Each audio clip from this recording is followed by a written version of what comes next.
শনিবার ত্রিপুরা ওমেন্স ফেডারেশনের পক্ষ থেকে আন্তর্জাতিক নারী দিবস উপলক্ষে আগরতলা টাউন হলে আয়োজন করা হয় এক কর্মসূচির। এদিনের এই কর্মসূচিতে উপস্থিত ছিলেন বিধায়িকা স্বপ্না দেববর্মা, প্রেসিডেন্ট মণিহার দেববর্মা সহ আরও অন্যান্যরা।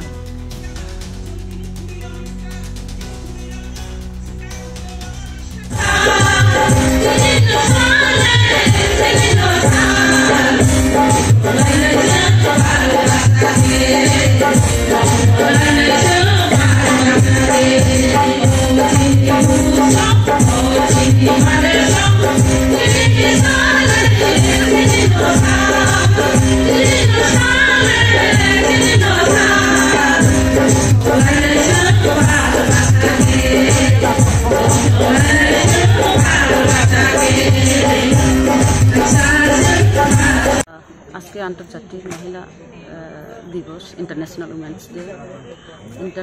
উমেন্স ডে আমি এটাই মেসেজ দেব, যাহাতে আমাদের মহিলারা সামনের দিকে এগিয়ে যাওয়ার জন্য সাংস্কৃতিক, অর্থনৈতিক, রাজনৈতিক ভিতর দিয়ে সবাই এগিয়ে যাওয়ার জন্য আমি মেসেজ দিচ্ছি।